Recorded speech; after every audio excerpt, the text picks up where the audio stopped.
When I push start, I got mulch coming out, and if I'm not at the end of the hose, and so I have to do the material start. Start and then a stop. Yeah. Okay, so just get your stop. Yep. Okay.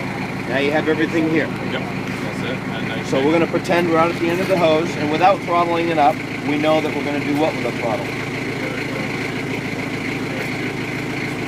We're going to increase the throttle to about half speed, right? So we go all the way up and then we do... Yeah, bring it all the way up and then bring it down. Just once you use this a half a dozen times, you're going to know what that sound is. You're not going to need to do that every time, okay? So you're going to bring it up about half throttle.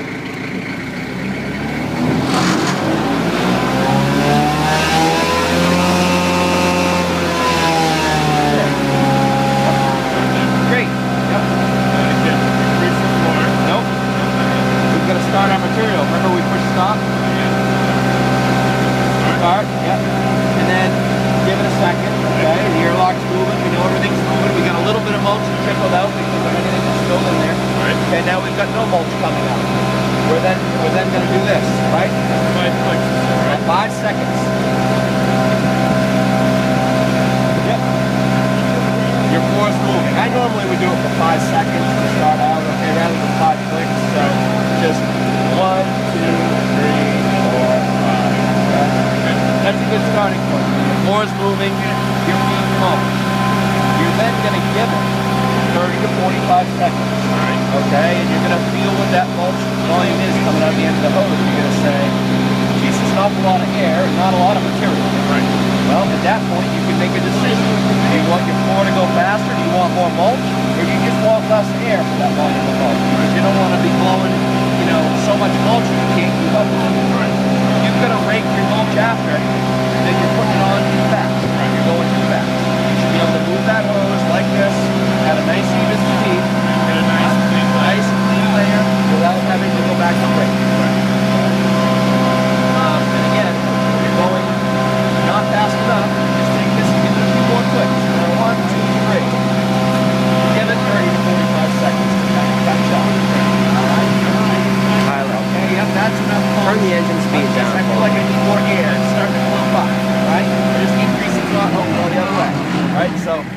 Oh, okay. So we would increase the air a little bit, okay? So if you didn't have enough volume. Okay?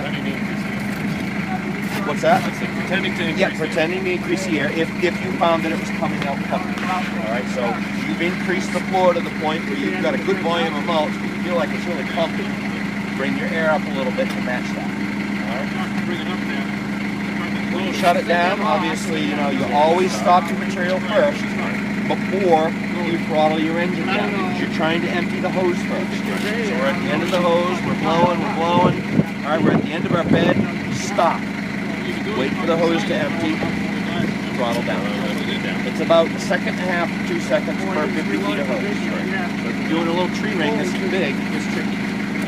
You'll figure that out. If I've done my job, I'm going to push here, I'm going to come back and push here. If I'm not done my job, I'm just going to move my hose to the next bed, leaving it running, and then what do I do at that point? You leave it running, you get to the next bed. Yep. Hey. Everything started up. Yep. So I guess you don't really have to test anything out. Right. Then you can increase the engine and increase the floor speed until you get... No, you increase the engine only, and then push start. This floor is going to remember where it was when you left off, unless you shut down the machine. All right? So it has a memory unless you shut the machine off. So don't touch the floor. You don't have to touch the floors. Once you set this for the day, unless you shut this off at lunch or whatever, you're not going to change this all the time. The only reason they put it on here is if I'm blowing a hillside of junipers, there's nothing to hit. I can really crank this thing up and really put a great volume of mulch down. And then I come into an area where it's nothing but daffodils and daylilies that are just coming in flower. I can really slow this down. I mean, I can blow mulch at an idle, but you got to have that floor just free, right? So you can trickle it right in without knocking the flower head off. That takes a little bit of practice. Well, and I mean, the only way you can see the floor speed is looking at the... Well, you get a feel for that. And it only takes a short time. And what I always recommend is, if you're new to this, or you've got some guys that, even your experienced guys, take this thing and load it up with a few loads of mulch, and go do your house. Go do your house. Go do the neighbor's house. All right, get used to it before you're out on a property that really matters. You know, it's a good way to learn. I just know that we always look in and see how fast it's moving. You shouldn't have to ever do that. You should have a feel for, you know, where you're at. Before you should say, okay, that's a good volume. I don't care how fast the chain's moving. I like what's coming out of the end of the hose. And if you hear that engine start to bog down, you know you've got to either slow the floor down or throttle the engine up. You either need more air or less material, one or the other. Otherwise, you're going to clog it. Now you shut it down.